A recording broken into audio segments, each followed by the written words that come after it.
So students, today we will be discussing about composition of nucleus, right? As we know that nucleus are composed of protons and neutrons. From Rutherford experiment, we know that there is a presence of nucleus in every atom, and it consists of protons and neutrons, right? So let's go to the characteristics of proton first. The nucleus of hydrogen atom is called proton, right? As we know that hydrogen atom, this is the hydrogen atom, which is written as H11, right? 1 is the Z or atomic number, and we know that atomic number always represents the number of protons, right? As the number is 1, so number of proton will also be 1, right? And it has no neutron. There is absence of neutron in hydrogen atom. It is an essential constitution. Second point, it is an essential constituent of all nuclei, right? And the third point is it carries positive charge whose magnitude is 1.6 into 10 to the power minus 19 coulomb, right? And its mass, if we calculate in kg, then it is 1.67262 into 10 to the power minus 27 kg, right? And if we write this in AMU or atomic mass unit, then that is 1.0073 U, right? Or if we compare this mass of proton with mass of electron, then this is 1836 times the mass of electron, right? And another point is, due to its positive charge, protons are not used as projectile in nuclear fission. You know what is the nuclear fission, right? It is the, according to nuclear fission, is the process of nuclear physics in which the nucleus of an atom splits into two or more smaller nuclei, right? Like this is a nucleus, right? In the process of fission, what happens? This nucleus divided into two or more nuclei, right? Here you can see that this nucleus is divided into 4 nuclei, so that's why we say that this is the process of fission. In this fission process, what happens? We get a projectile here, and this projectile is projected towards this nucleus. After collision, the nucleus is split into different nuclei, right? If what happens if we put a proton as a projectile? Because proton carries positive charge. If we put proton as a projectile, then this positive projectile will be going like this towards the nucleus, but it cannot collide with the nucleus because nucleus is also positively charged. As we know, like charges repels, so far before the collision, the proton will be reflected back, right? So if it would not collide with this nucleus, then the process of fission would not be start, right? So as the proton is positively charged, so this is not used as a projectile in nuclear fission, right? So another point is it is stable even outside the nucleus.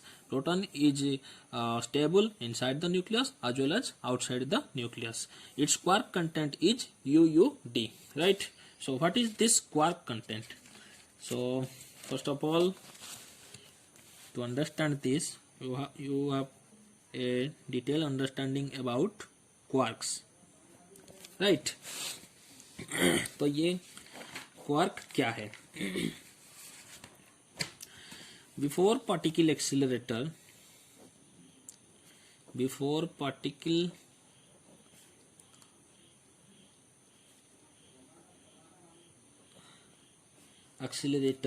was discovered,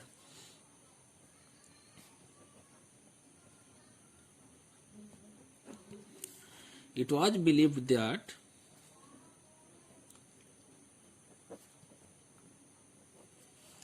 the electrons, the protons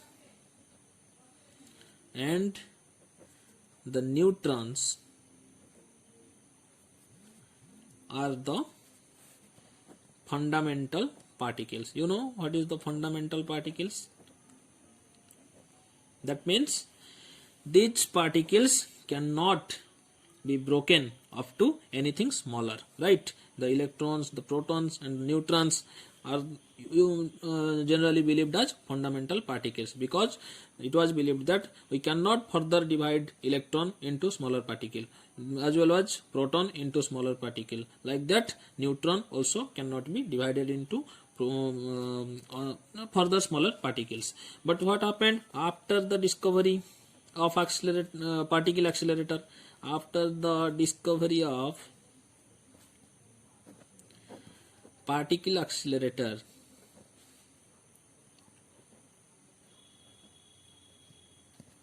right?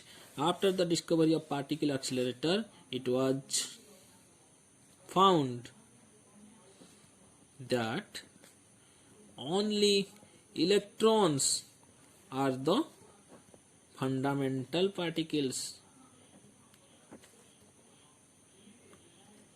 That means electrons cannot be further divided into smaller particles, but neutrons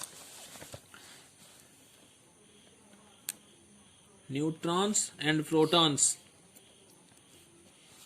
are made up of quarks, right? If we try to divide the neutrons or protons into smaller particles, then we find what? Quarks. So these quarks are held together by gluons. These quarks are held together by gluons, right? जैसे कि आप लोग देखे होंगे किसी चीज को जोड़ने के लिए हम ग्लू यूज करते हैं, तो जो न्यूट्रॉन को जब हम डिवाइड करते हैं, ठीक है, फर्दर सब डिवाइड करते हैं, तो उसमें से क्या निकलता है? क्वार्क निकलता है। और वो जो सब क्वार्क होते हैं वो आपस में ग्लूऑन के थ्रू क्या करते हैं? जुड़े हुए रहते हैं, ठीक है। Those are held together, these quarks are held together by gluons. So these quarks are of 6 types, ठीक है। ये जो क्वार्क हैं, these quarks are of 6 types.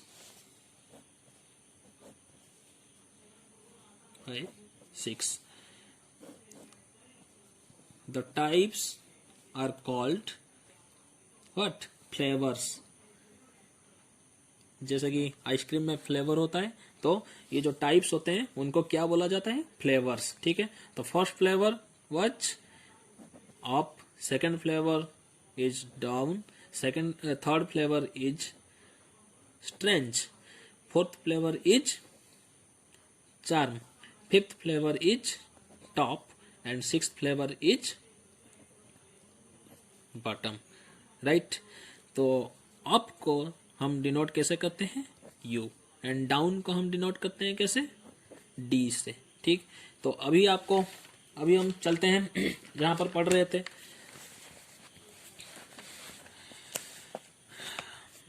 क्या है? It's quark content is UUD। U मतलब अप क्वार्क, U मतलब up quark, and D मतलब down quark, right? The U is regarded as up quark, and this U is in the place of up quark, and D is regarded as down quark, right? Here I have given a picture of proton. If we divide protons, then we find that 2U and 1D. The U has the name up quark. This is the up quark, and this is the down quark. The up quark has a positive spin, which is known as +2/3, and it has the positive spin +2/3, and it has -1/3, right? Sorry, let me correct. This is not spin, this is charge, right? The up quark has a charge of +2/3, and this up quark has also a charge of +2/3, and the down quark has the charge of -1/3, right? So this is all about proton. Now we will go to the neutron, right? We know that neutron was discovered by James Chadwick in 1932 when he observed emission of neutral radiation when beryllium nuclei were bombarded with alpha particle. which could knock out protons from light nuclei like helium, carbon and nitrogen. So what happens? The neutron was discovered by James Chadwick in 1932 when he observed emission of neutral radiation. उन्होंने क्या किया? He took an alpha particle, then an alpha particle and beryllium nuclei. Then he projected the alpha particle towards the beryllium nuclei, from which he got neutral radiation. Right? Then he concluded that this neutral radiation consists of neutrons, which can knock out the protons from light nuclei like helium, carbon and nitrogen. We know that helium, carbon and nitrogen are the lighter elements, right? So they have the nuclei of lighter nuclei also. So with this neutral radiation we can knock out protons from these nuclei, right? Then what is the second characteristic of neutrons? It has no charge, hence it is a neutral particle. As we know, the name suggests neutron means that it has no charge, right? Hence it is called neutral particle, and its mass is 1.67493 into 10 to the power minus 27 kg. It is in kg. If we consider if we take atomic mass unit, then its mass is 1.0086 U, right? And if we relate this mass to the mass of electron, then what is the relation? The mass of neutron is 1839 times mass of electron, right? It is an essential constituent of all nuclei except hydrogen, because hydrogen has no neutron, right? It has only one proton. In other elements neutron is present, but only in hydrogen neutron is absent, because there is only presence of a proton. So it is an essential constituent of all nuclei except hydrogen, right? It has very high penetrating power because it can neither be attracted nor repelled by the nucleus. As we know that it has no charge, right? This is a neutral particle, so it has very high penetrating power because it can neither be attracted nor repelled by the nucleus. Nucleus has a positive charge, but as the neutron is neutral, so if we project the neutron towards the nucleus, it will penetrate into the nucleus without deflecting in any path, right? Neutrons are of two types. First one is slow neutron, another one is fast neutron. ठीक है? Both are fully capable of penetrating in nucleus and causing artificial disintegration. ठीक है? These slow neutron and fast neutron both are fully capable of penetrating a nucleus and causing artificial disintegration, right? So now let's go to the thermal neutron. हम thermal neutron किसे बोलते हैं, हम अब उसे जानेंगे, right? As we know, the neutrons are of two types. First one is slow neutron and second one is fast neutron. So how to convert these fast neutrons into slow neutrons, right?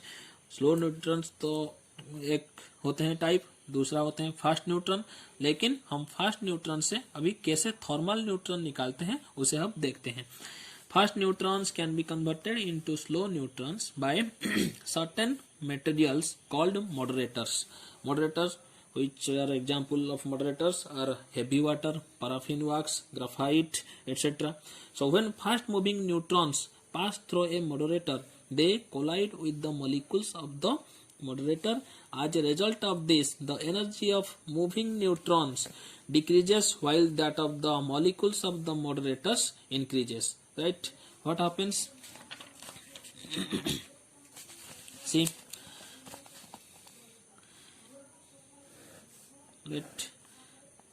this is the heavy water.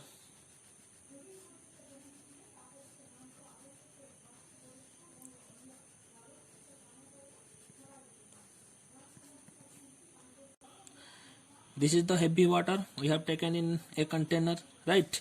If we pass the fast neutrons through this, what happens? These fast neutrons collide with the molecules of heavy water, right? Then what happens? They transfers their kinetic energy to the molecules of heavy water. Then what happens? The kinetic energy of the fast neutrons decreases and the kinetic energy of heavy neutrons increases subsequently, right? A time comes, what happens? The kinetic energy, time comes, what happens? What happens? If this is the neutrons, fast neutrons, and this is the heavy water, what happens? The kinetic energy of the fast neutrons decreases and the kinetic energy of the molecules of heavy water increases subsequently, right? What happens? It comes to the equilibrium after some time. So that equilibrium point, that is called, these are in the neutrons are then in thermal equilibrium with the molecules of the moderator and are called thermal neutrons, right? Here also I have written that when fast moving neutrons pass through a moderator, they collide with the molecules of the moderator. As a result of this, the energy of moving neutrons decreases while that of the molecules of the moderators increases. After some time, they both attains same energy, right? The neutrons are then in thermal equilibrium with the molecules of the moderator and are called thermal neutrons, right? The kinetic energy of thermal neutron is about 0.4 electron volt, right? This is the kinetic energy of the thermal neutron, which is about 0.04 volt electron volt. The thermal neutrons are used as projectiles in a nuclear fission, right? So what is the work of thermal neutrons? These thermal neutrons are used as projectiles in nuclear fission, right? Now neutrons, another property of neutron, that neutron has a very low ionizing power, right? Ionizing power, what is ionizing power? Energy to remove an electron from its orbit is called ionizing power. Like, see, this is the nucleus, electron is orbiting like this. So the minimum energy, right? The electron has the energy same as that of this orbit. So if we want this electron to move out from this orbit, then we apply some energy. So that minimum energy to take out this electron from this orbit is called ionizing power or ionization energy, right? So neutron has very low ionizing power.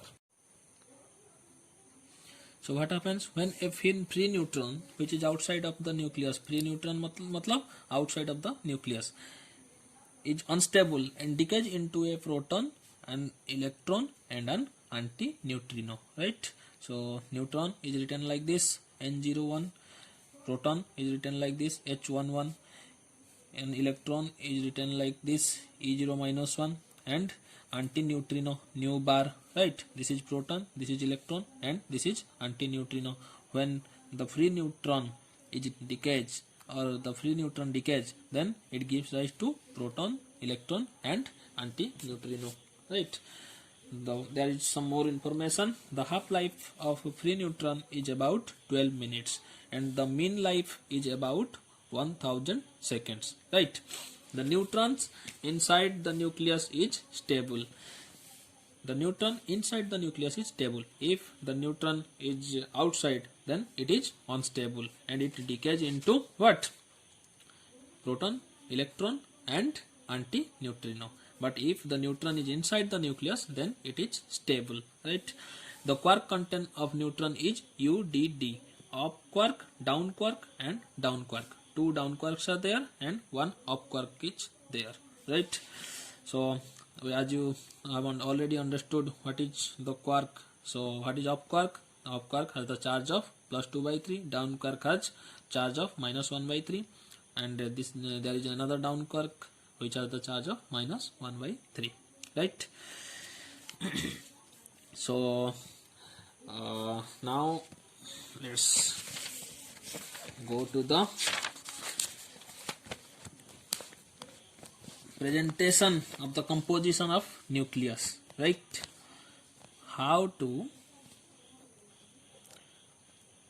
describe the composition of nucleus, right? First of all, we know that Z means it denotes to the atomic number. From this atomic number we can calculate what? Number of protons, right? N means neutron number, right? Or from this we can calculate number of neutrons, right? A equal to mass number or atomic mass. This is the atomic number and this is mass number, right? Which is equal to Z plus N, right? Atomic number plus number of neutrons will be equal to mass number. So we can write total number of nucleons. This Z plus N will give us the total number of nucleons. Nucleons means neutrons plus protons, right? So hence we can write or represent a nucleus as X, A, Z, where Z is the atomic number, A is the mass number, and X is the chemical symbol, right? We can take the example of for example nucleus of uranium. If someone asks to represent the nucleus of uranium, then we can write first the chemical symbol U, then the atomic number which is 92, and then its mass number which is 238. From this atomic number we can calculate number of protons as well as electrons, right? And from this we can calculate number of nucleons.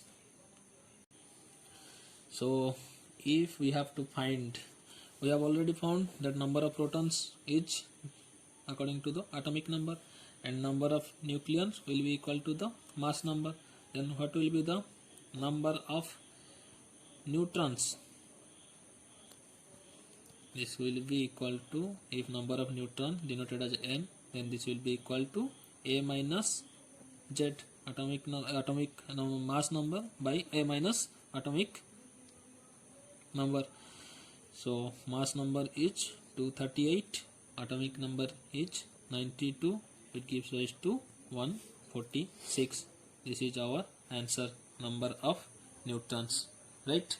So let's work out on a problem. Of the question is, a nucleus has atomic number 11 and mass number 24, right? Then state the number of electrons, protons and neutrons in the nucleus, right? So let's do it. Given that a nucleus has atomic number 11, atomic number means Z equal to 11, right? Mass number is 24, mass number is denoted as A, which is 24, So number of electron equal to what? Anyone can guess? The number of electron will be equal to 0, because what happened? Here mentioned a nucleus, right? A nucleus has atomic number 11 and mass number 24. As in the nucleus there are only presence of what? Protons and neutrons. There is no electron is present inside a nucleus, right? So the number of electrons will be 0, because as electrons don't exist in the nucleus, right? This question is tricky. Some can say that atomic number is 11, so we will write number of electrons will be 11, but that will be if the question will be asked like inside an atom, right? Inside an atom अगर बोलेगा तो आप लिखोगे कि Z equal to 11, so proton is 11, electron is 11. But here it is mentioned that a nucleus has atomic number 11, right? As the nucleus is there, so inside a nucleus there is no existence of electron, right? So the number of electrons will be 0, and number of protons will be, according to this atomic number Z, the value of Z is 11, so number of proton will be 11, right? Number of neutrons equal to n, which will be calculated as A minus Z. The value of A is 24, the value of Z is 11, so this gives rise to 13, right? So as the question asked about electrons, protons and neutrons, we have already found number of electron will be 0, number of proton will be 11, and the number of neutron will be what? 13, right? Now we will talk about nuclear charge. So what is the nuclear charge?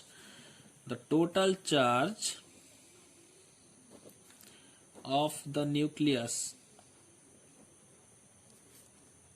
is equal to the total charge on all the Z protons in it. That means Ze, right? If an element has atomic number Z, then total number of protons will be also Z. Then what will be its charge? Z into charge of one proton, right? This implies that this is equal to Z into charge of one proton is E. So we call the nuclear charge as Ze, right? Where value of E equal to 1.6 into 10 to the power minus 19 coulomb, right? So hope you have already understood what I have told about today's chapter, right? So today's topic we discussed about what? Composition of nucleus. In that we already discussed about proton, right? Then we discussed about neutron, then types of neutron, which is slow and fast, then thermal neutron, then how to